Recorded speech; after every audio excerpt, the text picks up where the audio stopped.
tend to be a lot heavier than acoustic guitars, and that's because they're made out of solid pieces of wood rather than hollow ones. Sometimes the wood is perforated or semi-hollow, but most electric guitars are referred to as solid body guitars. And the reason why is because you don't actually need any hollow space for resonance, because the majority of the sound of an electric guitar actually comes from the pickups. Pickups are just magnet coils down here that convert the vibrations from the strings into electrical signals, and then send them to a guitar amplifier, which is something you're going to need if you have an electric guitar. Because there's no resonant chamber, electric guitars are incredibly quiet when you try to play them without an amp, which can be okay for practice, but it'll never sound that good. So alongside the electric guitar comes some other expenses. And while starter electrics and starter acoustics can begin at the same price range, maybe somewhere around $100 to $200, with an acoustic you can just buy it and take it out of the shop, whereas with an electric guitar you're also going to have to buy an amp and a cable, which can double the initial starting price. But you can hear immediately the benefits of a guitar that can be amplified.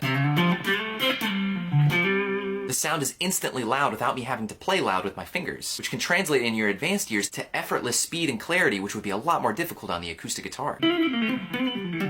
And as I mentioned earlier, electric guitars are the easiest guitar to play. By far, if you're having difficulty with things like bar chords, stretching, and finger clarity, the electric guitar is going to be the easiest to play. With one caveat. Everything about the electric guitar is the opposite of what I said about the acoustic. There's no hollow chamber, which means the body can be really slim and can be very elegant. And it makes it very easy to hold and very comfortable. The string sizes are thinner, which means that these necks can be thinner too. So if you have bigger hands, you might want to try to find an electric guitar with a wider fretboard, because typically speaking, your fingers just have a little less room on an electric guitar. Having your sound translated into a digital box has a lot of extra benefits. Not just the added volume and ease of play, but you also have all the different sound effects that you can add on to your guitar right away,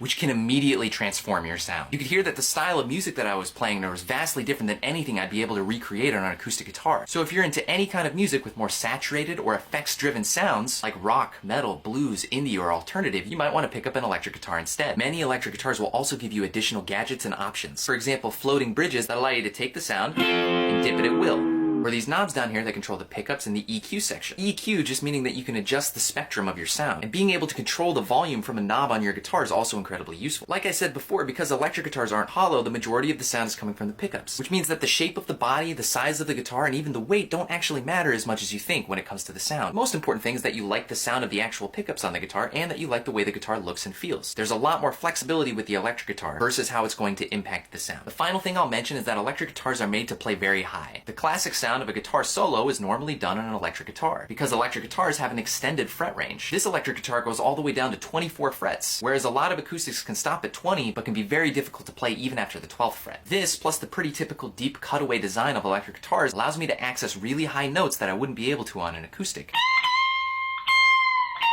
So of course, if you're looking for those kinds of sounds, then you should be looking at an electric guitar. Hopefully this explained all of the major differences between the two. If you think there was something that I left out, go ahead and leave it in the comments below. Make sure to like, save, share, and comment, and follow this account for more guitar tips and advice. And I'll see you guys next time.